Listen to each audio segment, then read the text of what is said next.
All right, where's the absolute minimum for this one? Right, relative minimums would be like this. Those would all be relative minimums. But now I have to delete all those. The absolute minimum is the endpoint way down here. Right? Absolute minimum, the absolute lowest point. Absolute maximum of this one, highest point in the whole graph right there. There it is. This is also a relative maximum though, right there. Okay. All right, now continuing on, we have 3 more. So those first 2 are pretty simple. Positive and negative intervals. The question will ask you something like this. Select where the interval is negative or positive. Okay, so this one says select where the interval is negative. Now, if we look up here in the graph, this just means where is the graph below the x-axis? So we're talking about here. That's where it's negative. So that means anywhere in between -2 and +3, right? Now, I won't say that specifically down here, but we got to select one answer.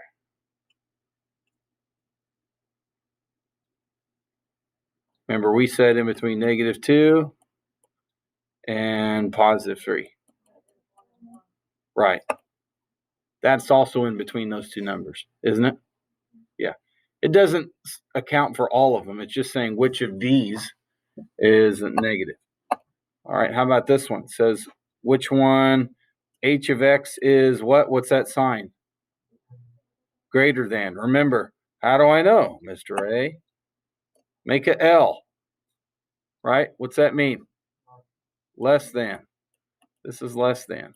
Everybody screws that up from time to time.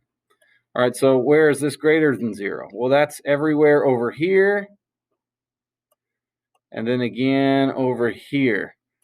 All right, so select one answer. We're talking about the x coordinates. How about this one? -1 to 0. Yes, it is. Notice how there's no line under these. That's because you don't include 0. So that's why this one's correct, because it actually crosses right at 0. Right? All right, let's keep going. So all these today are just looking at a graph, seeing what's going on, except for the last assignment. All right, we'll get to that in a second. Increasing and decreasing. Okay, so as I move on a graph, I'm either increasing, I'm decreasing, or I'm staying the same, right? Those are my options. So as I travel on this curve right now, I am doing what? Decreasing. Tell me when I start to increase. Now, right? And then decrease, right? And actually, technically, right at the top, I'm not doing either one. Can't say either way. All right, so which one of these am I increasing on? Let's check. This is kind of tricky. I got to keep scrolling back up. Between -1.5 and -0.5. Am I increasing from there to there? Yeah, I am. But we got to choose all the answers that apply now.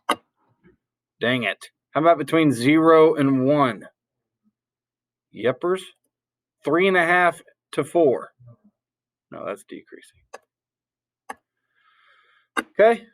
Easy enough there. Let's see if we can get maybe one more kind of question on that one.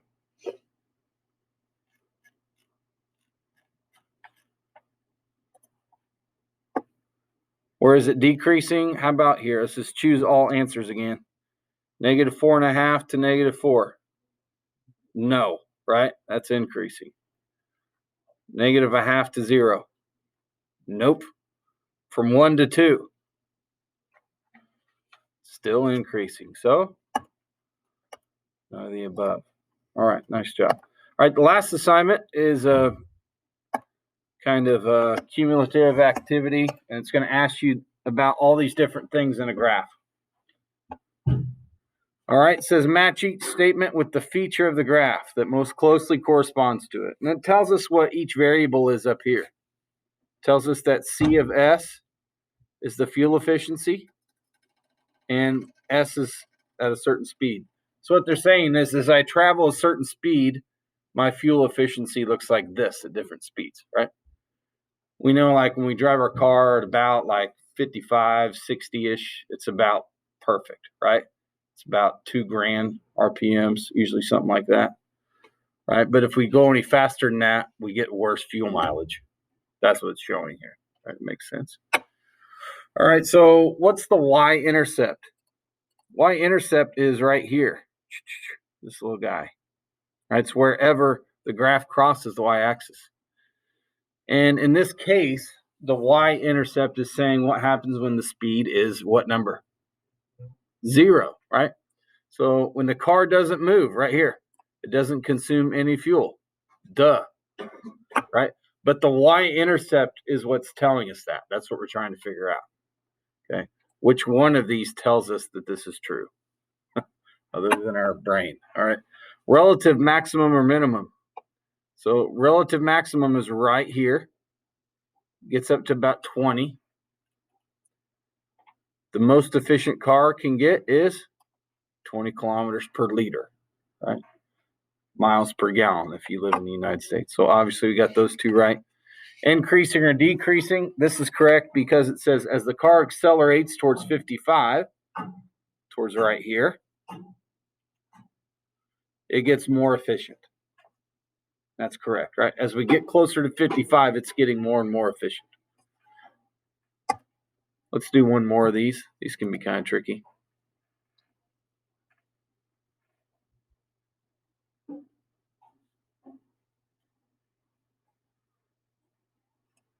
Whoa.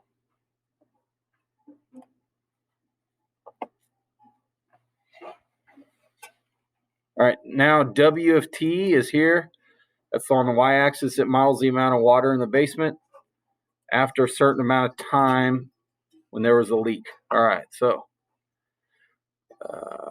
here we go. They also called the plumber to fix it, right? So here we are. Where do they call the plumber, you think? About right here. So it could drain out right there. It starts going down. All right, very good. So x-intercept is here. Where does it cross the x-axis? Right there and at the beginning, right?